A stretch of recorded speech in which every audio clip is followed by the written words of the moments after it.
upang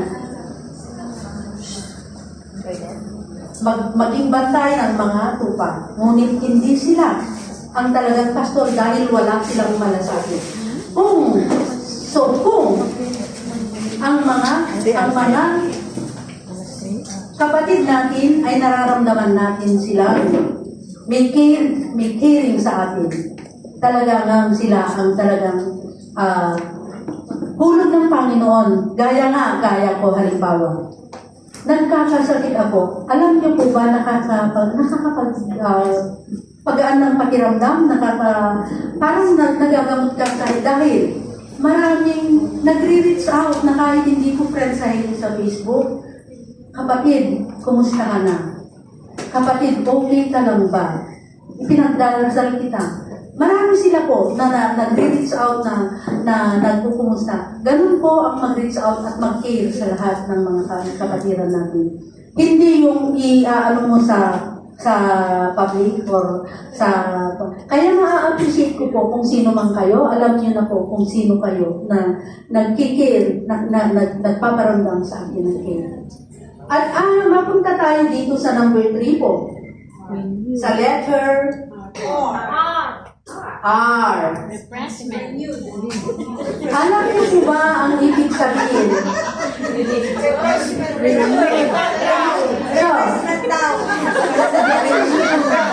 Annabel! Nasasabi ba natin renewed na tayo? Sino ang renewed na talaga? Marami pang sablay. Hello, kumusta naman sa mga fasting natin nung nakaraang Holy Week?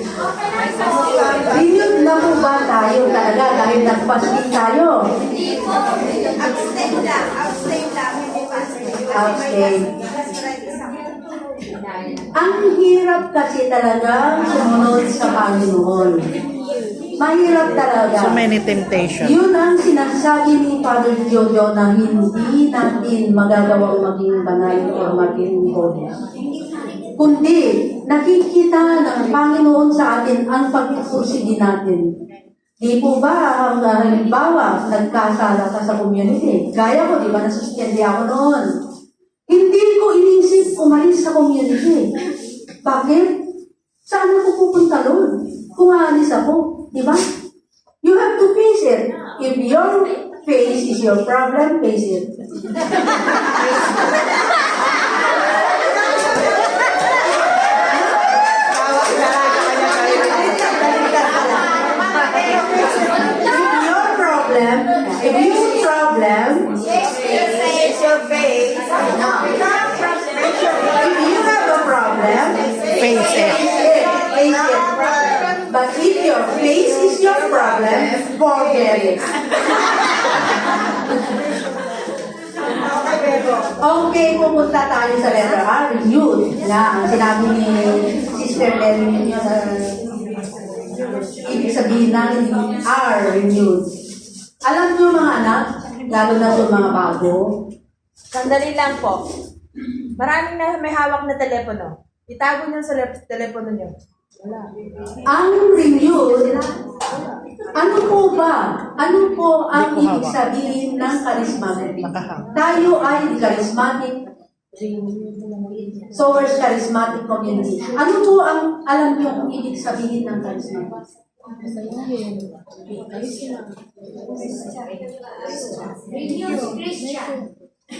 Tama, pero kayo matagal na kaya alam niyo.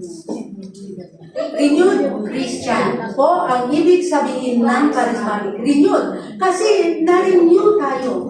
Dati tayo ang Katoliko. Nung unang panahon kasi, ang mga pare pag nagsesermon sila, di ba, hindi natin naintindihan, gagano lang sila, na hindi natin maintindihan. Sadyang ayaw nila daw tayo, sabi ni Father Midas, maintindihan ang ibig sabihin ng Bible. Kaya, pinanatili ang mga Latin na ginagamit na salita. Dahil, noon kasi, bawal ang mga babae na magbasa ng Biblia, bawal din ang mga balo. Bawal na magbasa ng Biblia. Kaya, nung nagkaroon ang mga ibang sekta, nagkaroon ng mga ibang sekta na ang kinuha nilang, halimbawa, iglesia. Tayo din iglesia eh. Katoliko, iglesia, di ba kung nagbibisita tayo ng mga simbahan, bisita iglesia tayo, iglesia, bisita tayo. Pero nag-iba sila, sinobrahan nila. Dahil Katoliko talaga ang pinaka-root ng lahat ng sekta, religion. Hindi sekta, religion. Oh, gaya ng sinasabi nilang born again. Sekta yun. Sekta. Jesus is Lord. Lahat ng mga sekta yan, sekta. Kaya nila tayo yung dipintasan kasi daw, ang mga simbahan natin ay hindi Lord ang nakapangalan. Hindi Iglesia ni Cristo, Jesus is Lord, Church of God, iba ganun sila. Tayo, St. Peter, St. Joseph, St. Mary's, gano'n-gano'n. Kaya wala daw simbahan si Cristo sa atin. Ngunit, hindi nila alam na yun ang mga gusto ng Panginoon nung kasama nila siya. Gaya ni Pedro, ikaw Pedro ang bato. Itatayo ko ang simbahan. Ganun. So, hindi nila maintindihan. Pero ang punto doon, ang tema doon, bakit ko nasambit ang mga iyon? Kasi po, noong nagkaroon na ng maraming sekta, kaya sinasabi sa atin ng Panginoon na mag-ingat sa mga nagsasabi na ako ang kaligtasan. Mag-ingat po sa Oo, mag-ingat po tayo. Noon marami nang naglabasan ng mga religion, pangalan ng ganito, ganyan, ganyan.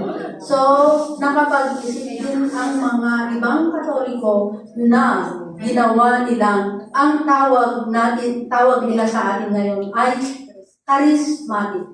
Yun po ang renewed Christian. Renewed na tayo. Renewed Christian na tayo. Hindi na tayo yung dating wala tayong alam. Katoliko sagrado.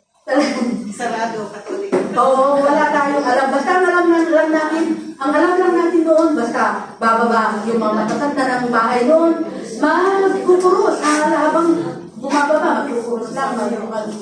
Hindi mo kapagod ganoon.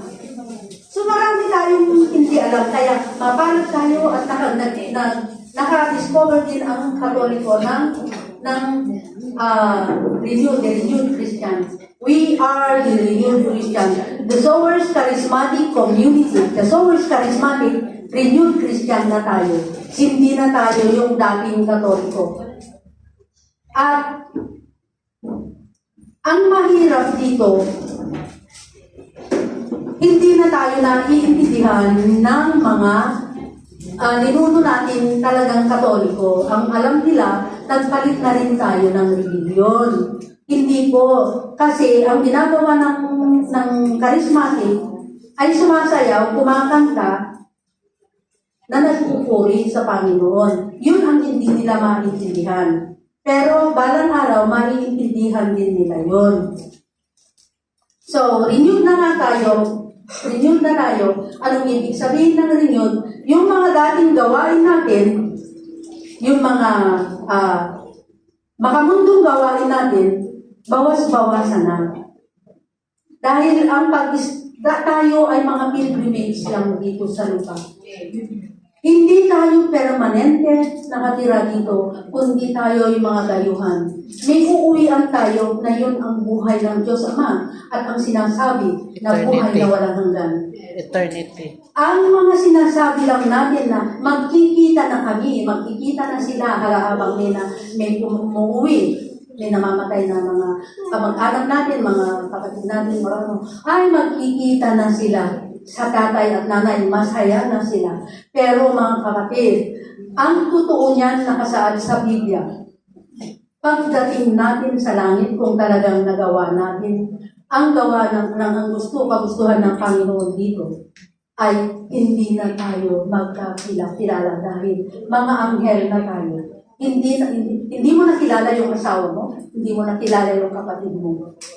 Kung talagang makakapasok tayo, kaya nga ang sinabi na gloria ng Diyos. Kaya nga sinasabi na pag talagang nakapasa tayo dito sa lupa, diretsyo na tayo sa langit.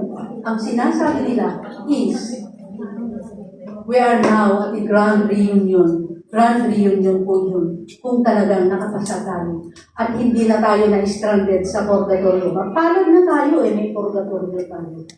Stranded tayo doon hanggang ma-purify tayo kung maraming nagdadasal sa atin.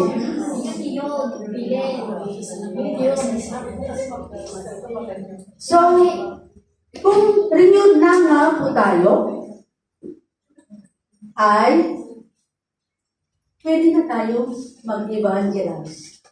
Ang letter E po sa last word, sa last, ng A, yung letter E is Christian, yung letter H, active, yung letter R is so, ang letter E, evangelization. Kung talagang naipasa natin lahat ito, ay pwede tayong mag-evangelize.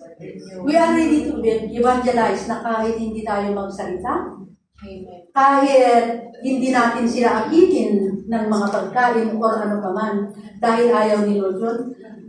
So, the way na manalita ka, the way na kumilos ka, the way na manamit ka.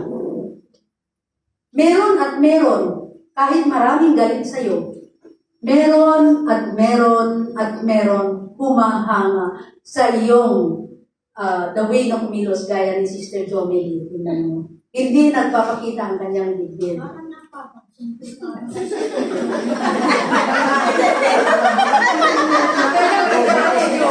Dito kasi siya sa harap.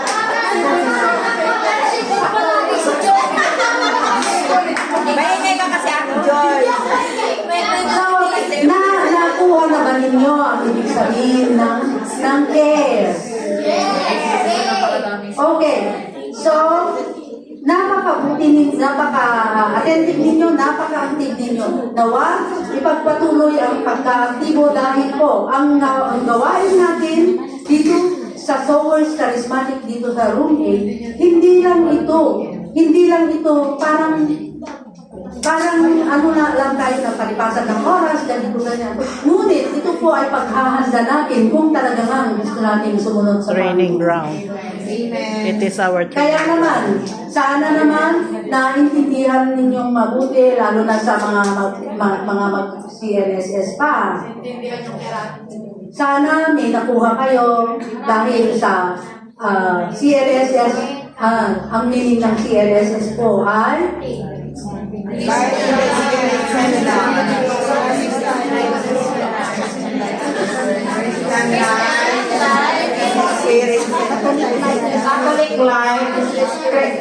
Catholic Life Spirit Seminar. ang CLSS ay Catholic Life in Spirit Seminar. So, lahat po kayong mga bago, kailangan ninyo mag-attend para naman makabinyag kayo ng by the Holy Spirit. Hindi sa binyag na tubig, kundi banal na Espiritu ang magbibinyag sa inyo. So, napakaraming pangako ng Panginoon mga nangyari. Ang dami-daming pangako ng Panginoon na dapat nating pagpasalamatan na hindi lang ang hirap ng buhay. Ang dami niyang pangako sa atin.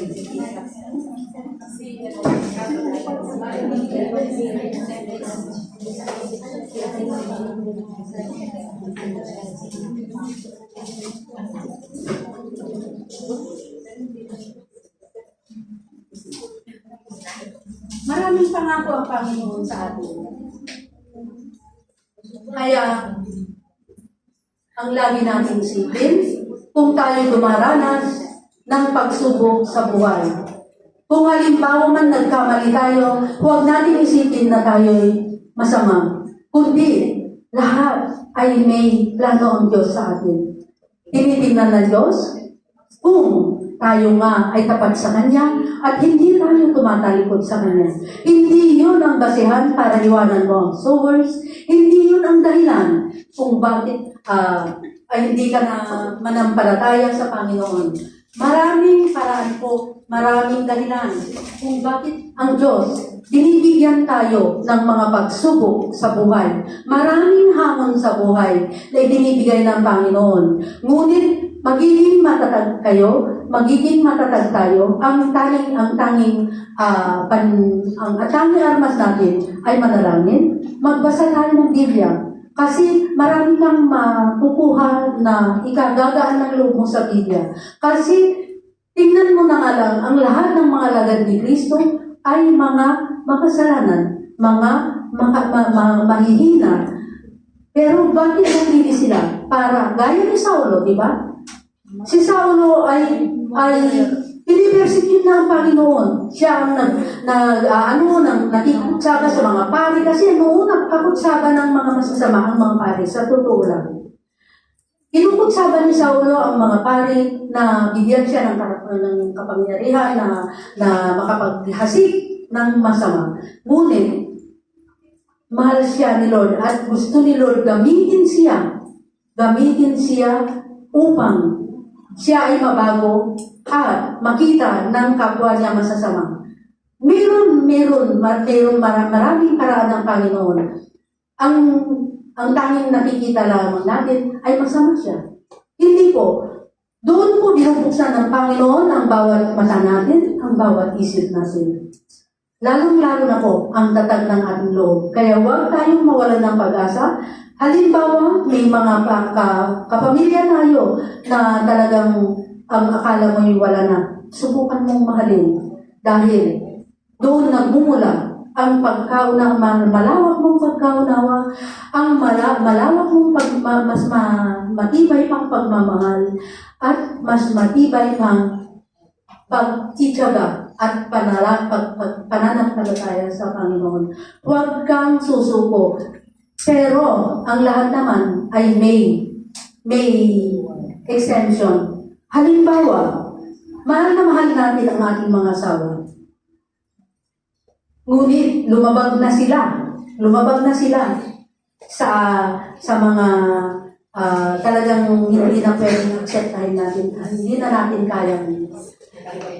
Huwag mo nang hangarin na buuin ang iyong pamilya kung yung mga lalaki na asawa na ginalaw na ang isa sa mga anak mo. Never mong kukupin pa ang iyong asawa. Dahil ang asawa mo, wala nang kinabukasan. Ngunit ang mga anak mo, maraming kinabukasan. Kaya, kailangan mong protektahan